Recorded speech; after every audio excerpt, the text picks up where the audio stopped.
Which pseudo-legendary Pokemon are the most ideal and or practical to use during a playthrough in their debut generation? Pseudo-legendary Pokemon are some of my favorite design Pokemon of all time, mostly because of how strong they are. All of these Pokemon have base stat totals of 600. They're the cream of the crop when it comes to non-legendary or mythical Pokemon. And even if some of them were a hassle to get, I still love all 11 of them the same. Or 10.5 if you don't want to fully count Pseudo and Gudra, but I do. Anyway, for the lowest spot, I have Metagross. The biggest problem with Metagross during the Ruby, Sapphire, and Emerald days is its accessibility. The only way to get this Pokemon is to subscribe to WeegMan with the notifications turned on. How horrible is that? It gives me the heebie-jeebies. In all seriousness though, its pre-evolution Beldum isn't available in any traditional route or cave you explore during the main events or the post-game. The only way a player can obtain themselves a Beldum is if they visit Steven in Moss Deep City after already beating the Elite Four and by extension him for the champion title. And to add insult to injury, the Beldum he gives you is level 1. So you have to train it from scratch all the way to level 45 during the post game to have your own Metagross. Metagross is definitely a solid Pokemon having the unique type combo of Steel Psychic, but I feel like it wasn't able to see its true potential during this generation because of the physical special split not happening yet, meaning the psychic aspect of him could only utilize special attacks, and for physical steel moves, it was just Metal Claw or Meteor Mash of Gen 3. No Iron Head yet. He can do relatively well in Pokemon Emerald's Battle Frontier though, most notably against Frontier Brain Annabelle, who uses both Entei and Raikou.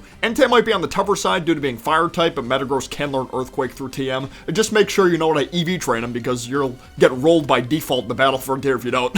I'm giving the number 10 spot to the Tyranitar line. I'm sure this might come as a shock to some considering how insanely strong this Pokemon has been over the years in competitive singles. Unfortunately, it falls in a similar boat as Metagross where actually obtaining the base form of this Pokemon, Larvitar, is a bit of a hassle. You not only have to beat the Elite Four in regular Johto, but also get the other 8 gym badges in Kanto as well, which upon completing this, will give you access to essentially the final area in the game dubbed Mount Silver. Only here are you able to catch Larvitar or Pupitar for that matter, where they have encounter rates ranging from 1% to 9%. In Pokemon Crystal, this requires even more in-game knowledge because some parts of Mount Silver they can't be found at nighttime. I believe the Chambers section is the only part where Larvitar in particular can be found at any time of day. But they're at least higher level than the Beldum Steven gives you, being either level 15 or 20. If you wanted to train your Larvitar all the way to Tyranitar before going through all of Mount Silver, the only major fight in the game it could be used for is the one against Red. And it actually does pretty well in this fight, mostly thanks to its signature ability Sandstream, which at the time was the only weather condition in Pokemon to cause passive damage to opposing Pokemon unless they were Rock, Ground, or Steel type, meaning every single Pokemon on Red's team would take damage from this ability. Plus, if you're smart enough with your switching, it can counter the weather effects of his Blastoise and Venusaur who'd want to set up Rain Dance or Sunny Day. T-Tar straight up counters his Charizard and Espeon, does well against the Pika and Snorlax too. The only bigger threats on the team are the Stoice and Venusaur. Pokemon Crystal did make things a little bit easier though, since you could actually get a Larvitar at the Celadon Game Corner for 8,888 coins. So in that game in specific, you could use your Tyranitar against both Blaine and Blue, unless you're trying to overlevel on purpose, since you can't get Tyranitar until level 55. He can sweep Blaine's fire types easily and does well against Blue too. Beats Pidgeot, Arcanine, Alakazam, and arguably Rhydon and Exeggutor too. Gyarados feels like the only big threat because of Intimidate and its water typing. But at the same time, T-Tar can still hit it for super effective damage with Rock Slide. The number 9 spot goes to Hydraren.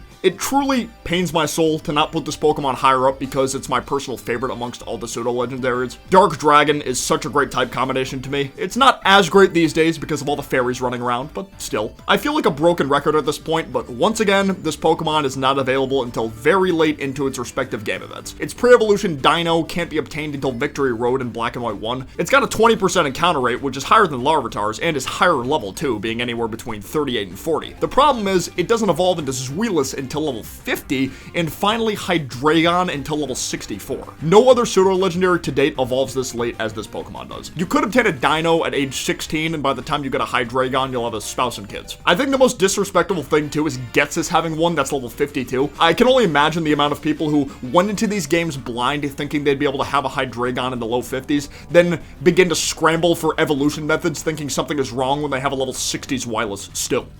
The main fights you'll be able to use Hydreigon for are the Elite Four rematches and Alder. Hydreigon does very well against both Chantal and Caitlyn thanks to Stab Dark Pulses. As for Grimsley and Marshall, you have to mainly rely on Dragon moves for neutral damage. Even then, Marshall can hit you with super effective damage with fighting types. Alder is a bit of a weird one because his team is mostly bug types, which can definitely hurt Hydreigon, but at the same time, Hydreigon can learn Flamethrower through TM to counter this, which in turn helps against the Vanillux as well. His Druddigon could be a double-edged sword for you in theory, but Hydraren hits harder and is faster, so it shouldn't be too much of an issue. Same goes for Iris's rematch team in Black and White too. The two biggest threats there, I'd say, are the Lapras and the other Hydraren. The number 8 spot goes to Gudra. This Pokemon is where we start getting into the territory of actually being able to obtain it at a much earlier spot in its debut game events compared to the previous 3 Pokemon. Its pre-evolution Gumi can be found on Route 14, either in the grass or the swamp, a route that can be explored before fighting the 6th gym. The swamp part being the most ideal spot to look because its encounter rate there is 20% as opposed to 10 in the grass. Its levels range between 31 and 32, so once caught, you'd only have to level it up by 9 levels at the most before it's evolved into Sliggoo, then finally Gudra at level 50 if it's raining or foggy. Now, being able to have a fully evolved Pseudo potentially before the 7th gym is pretty dope. My biggest issue with Gudra is it's a solo dragon type. Every other Pseudo legendary to date has been a dual typed except for Gudra. While yes, it can't be quad weak to anything, it also can't deal double stab damage from other moves. It would do decent enough against Olympia, but can get hard countered by Wolfric's ice types, and it does pretty average against the Elite Four and Champion. It does relatively well against Drasna, with her Noivern being the only possible threat because of how fast it is, and it can tank Seabold and Malva's team pretty well too. Diantha, on the other hand, can be a bit of a problem because her ace is a Mega Gardevoir that now has access to Fairy Stab moves, which, even with Gudra's high special defense, won't be enough against the Mega. If only Gudra could have been dual typing. If only. Number 7 goes to Dragonite. A great attack stat of 134 with decent bulk and speed to boot, and not many Pokemon at the time were able to compete with Dragonite. Ice types were not super relevant yet. Rocks types' best moves were Rock Slide, and the only Dragon move that existed at the time was Dragon Rage. This was a move that always did neutral damage to an enemy no matter what, so this is kind of a good thing and a bad thing for Dragonite. Dragonite really only had 2 weaknesses in Vanilla Kanto because of this. He doesn't do the best against Lorelei, but can definitely hold his own against Bruno, Agatha, and Lance. The Aerodactyl would only be an issue if it actually had a rock move, which it doesn't in red, blue, or yellow. Dragonite holds out really well against Champion Blue too. Not a single Pokemon in his team is able to do super effective damage to Dragonite unless the player picked Charmander, because at that point Blue would have a Blastoise with Blizzard, which could cause problems for Dragonite. The main thing holding Dragonite back in its original games is its lack of moves. This Pokemon gets pretty much no reliable stab moves in the original Gen 1 games. Dragon Rush isn't a great move, and it can't learn Fly or Wing Attack until later generations. Getting off damage with moves like Hyper Beam, which was a physical move, is good. Don't get me wrong, it's not bad. It's just not the same as a boosted Dragon Claw or even Draco Meteor. There's no doubt this Pokemon got better over time, it just didn't feel like it delivered that well in its original generation compared to some of the others on this list. Well, one of the bigger reasons I almost forgot to mention was how accessible Dratini is. You just need the Super Rod and the Safari Zone, and it's a lot less stressful compared to some of his other Pseudo brethren. Number 6 is for Kamalo. Personally, my least favorite Pseudo in terms of design, but I still like it and can't deny its solid practicality for in-game use. You're able to obtain its first form Jangmo on the 4th island anywhere between level 41 and 44. Since this Pokemon fully evolves into Kamalo at level 45, you really don't have to do all that much training to have your fully evolved Pseudo legendary once you get Jangmo. Actually, if you're able to get a wild Jangmo to cover backup, you could straight up catch a fully evolved Kamalo that way too. Upon evolution, you can get the signature move Clanging Scales, which is a 110 base power, 100% accuracy dragon move. It does lower your defense by 1 stage, but if you caught a version of this Pokemon with the ability Soundproof, then you can just spam it without much trouble. It's slower than Hydreigon with 85 base speed, and its highest stat being in physical defense, but that's really not too bad compared to most other Alola debuting Pokemon. I don't know what it was about that generation that caused Game Freak to make so many Pokemon move at the speed of mayonnaise. How is it possible that all 3 starters in this generation have base speeds less than 75? But I digress. Getting access to close combat is also a major plus. When it comes to the Elite Four and Champion, Kamalo does pretty decent overall, I'd say. It completely destroys Olivia, and it can put in decent work against Hala, with the possible exception being Crabominable, though he himself is also weak to fighting, so yeah. Acerola can be a weird one since her entire team has a fighting immunity, so Kamalo would have to rely on dragon moves there, with Kahili probably being the worst matchup as a whole with all her flying types. It does pretty well against Champion Kukui too, unless he has the team with Primarina, then it can be a little tougher. Even still, he can put in work against the Magnezone, Lycanroc, and Snorlax. Alola Ninetales being the toughest matchup because it will likely outspeed you and hit you for quad super effective stab damage with Dazzling Gleam. As for the Ultra Sun, Ultra Moon Elite Four, I think Kamalo does better overall here because Hala is now replaced with Molaane, who specializes in Steel types, which is very good for a fighting dragon like Kamalo. Metagross is the only big threat on that team because of Zen Headbutt. I would also say Klefki, but his Klefki doesn't even have any attacking fairy moves in its arsenal. The dealing with Champion Hao in Ultra Sun and Moon is a bit tougher than original Sun and Moon Kukui, I'd say, because the Tauros has Zen Headbutt. Gotta give number 5 to Hisuian Gudra. Remember a bit ago when I wished this Pokemon could have gotten the dual typing?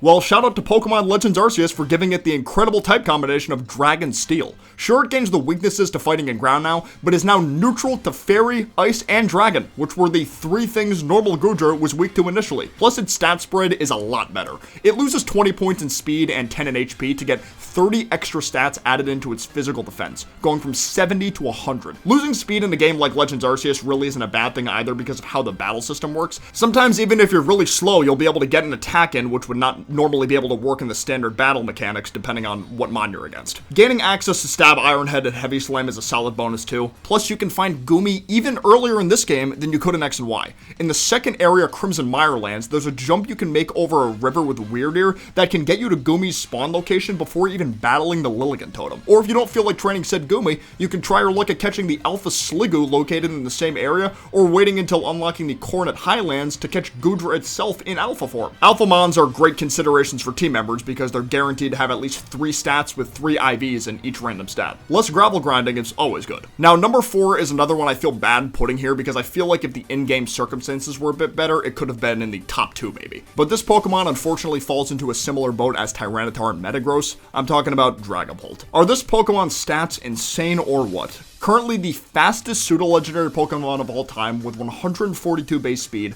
120 attack to boot, allowing it to just completely speed wipe teams. Dragon Ghost being an incredible type combination as well as having 2 immunities and resisting 6 other typings. It's able to learn Dragon Dance through level up moves / move relearning, has a signature move in Dragon Darts with 100 base power and 100 accuracy. You could even run it as a special attacker with moves like Draco Meteor, Thunderbolt, or Flamethrower. So why is it only in the top 4 and not 3? Well, because acquiring the pre-evolution of Dreepy can be pretty annoying. You either have to get it from a max raid den, which is a fixed Pokemon spot unless you time skip in your Switch, which actually might have gotten patched out in that game, I'm not 100% sure, or you have to go to the Lake of Outrage, which can only be accessed after having 6 gym badges and beating Hop right after he allows you to get the Rotom bikes to ride on water. There, Dreepy will have a 1 to 2% encounter rate in either cloudy, stormy, or foggy weather. So the odds are kind of against you there when it comes to weather patterns since there's 9 total in this game. The bright side is he's level 50 to 52 when you catch him in this area, so he can evolve into Dracloak immediately. Dragapult, on the other hand, requires Dracloak to reach level 60,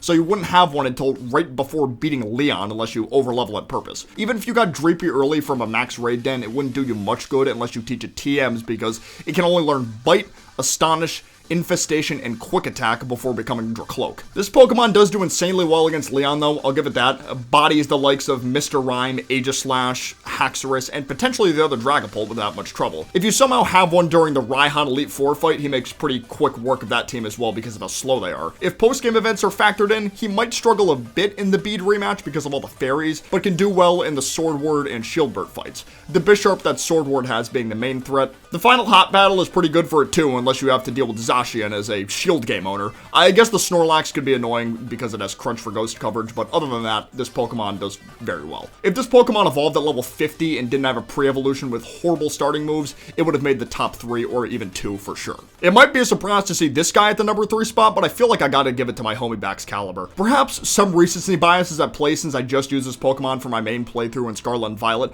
but he hardly ever let me down, honestly. The typing of Dragon Ice might not be the best in the world defensively, having more weaknesses than resistances, but this guy's stat spread is enough to back it up for me. A whopping 145 attack stat, the highest attack stat of any pseudo so far, on top of a decent enough bulk and speed. Its first form Frigivax can be obtained quite early in the game if you know where to look. As long as your Koraidon or Miraidon have unlocked the ability to surf, which can be done after defeating the second Titan Pokemon, a period of the game where your Pokemon only need to be around low 20s in levels to optimally take down. Prior to full evolution at level 54, this line gets access to moves like Dragon Claw, Ice Fang, and Crunch as level up moves. Vax Caliber in specific also gets Earthquake as a TM learner, which its Prevos do not get, but they can learn Dig through TM, which is a decent enough substitute for the time. He does relatively well against Kofu, Larry, Rhyme, Tulip, and Grusha. Team Star can be a bit tricky towards the later half, I will admit. Penny is pretty easily, oddly enough, but Ortega and especially Airy can be tricky. Vax Caliber completely dominates the Elite Four though. 3 out of 4 of the Elite Four in this game are weak to Ice types, Poppy being the only exception with her steals. Nita, I will admit, can be on the tougher side for Vax Caliber because almost everyone on her team has a fairy move or some kind of stab super effective move to check Vax Caliber or other dragons for that matter. Though I feel like how hard he can dominate the regular Elite Four more than makes up for it. Number 2, fittingly going to who I consider my personal second favorite pseudo, and that is Salamence. The Hoenn region already has an incredible amount of Pokemon that were introduced in Gen 3, and Salamence is no exception to this. Sporting 135 attack, which is 1 point higher than Dragonite and Tyranitar, 100 speed, and even 110 special attack to add in some variety for moveset. But what could be considered the biggest factor for this Pokemon's greatness is its ability in Intimidate. Intimidate has always been an amazing ability for Pokemon to have and has withstood the test of time even now. There's a big reason Incineroar was getting used like no tomorrow in the Sword and Shield VGC days. In order to obtain its base form Bagon, you need access to both the HM Surf and Waterfall because it's only found in a specific part of Meteor Falls, which means you will be getting it kind of later in the game, but I think it's worth it. Bagon will either be level 25, 30, or 35, the 30 range being the most ideal spot to catch one because it'll be ready to evolve into Shelgon instantly upon level up, eventually reaching Salamence at level 50. Although its level up moves aren't the best in the world, not getting access to Dragon Claw until level 69, you can still teach it the TM for that same move, which can also be found in Meteor Falls. Salamence also gets access to Dragon Knits as an egg move, gets Stab Fly upon level up, and access to Earthquake. This Pokemon can pretty much learn most of the most viable moves in the game. Since one might not have immense until around the Elite Four, it does well against everyone except for Glacia. Her Glalie using Ice Beam can be an issue because Salamence is quad weak to ice. The 2 moves Mence would have to run to counter these Pokemon would be Flamethrower or Steel Wing. The biggest threat Drake has is another Salamence. If yours is trained well enough, it can do well against all his other dragons because their most powerful dragon moves are Dragon Breath. Steven's team might be a little bit annoying because of half the team running Ancient Power and the Aggron having Dragon Claw for coverage, but at the same time, Dragon Claw was a special move during this game and Aggron only has 60 special attack. Plus the likes of Claydol and Cradily aren't exactly the hardest hitters either, especially if your Salamence can get the Intimidate off. As for the Metagross, just Earthquake it. Bada bing, bada boom. Wallace's team is in a bit of a similar boat because he has 3 water types that no ice moves, but Blizzard on Wailord isn't that reliable. Salamence can likely just outspeed him and the Tentacruel and use Earthquake or something. Does fine against Gyarados, Wishcash, and especially Ludicolo, leaving Milotic as the only major threat in that fight. Now, possibly to nobody's surprise, the number 1 spot goes to the fan favorite Garchomp. I'm convinced this Pokemon will always be top tier for both in-game teams and competitive no matter how much time passes in the future. 130 attack, 102 speed with the incredible type combination of Dragon Ground as well. Obtaining its base form Gible in the original Diamond and Pearl was a bit of a hassle because it required one to be able to use the HM Strength outside of battle in Wayward Cave, which couldn't be done until obtaining the 6th gym badge. However, Platinum version completely overhauled this to where players only need Cut and Flash, so you can get a Gible before even fighting Maylene in theory. This Pokemon evolves very early too, with Gabite at level 24 and Garchomp at 48, the second earliest pseudo evolution to date. This was the generation where the physical special split happened too, so now Garchomp can utilize Stab Dragon Claw in Earthquake. Ice types give you trouble for sure, but everything else in the Gen 4 games, this Pokemon just takes a complete fat dump on. Destroys Volcaner, destroys Byron, can go even with Fantina and Maylene, does pretty well against Aaron, particularly hard countering his ace Pokemon Drapion. Bertha's Platinum team can be a little annoying though because her Glasgow and Rhyperior have ice moves. Even still, Garchomp absolutely destroys Flint and can do well against Lucian as well thanks to learning Crunch right when Gabite evolves into Garchomp. And even faring well against Champion Cynthia too. Able to completely invalidate the Lucario in particular. It's no secret that Cynthia has always been considered one of the hardest champion fights in Pokemon history. Well, why do you think that is? Because her ace is also a Garchomp. She knows how absurd that Pokemon is. Garchomp definitely earned his spot at the top. Thank you guys so much for watching. Don't be a stranger to hitting that like button if you enjoyed this video. But for now, I will see you guys next time. Peace out. Take care. Bye-bye.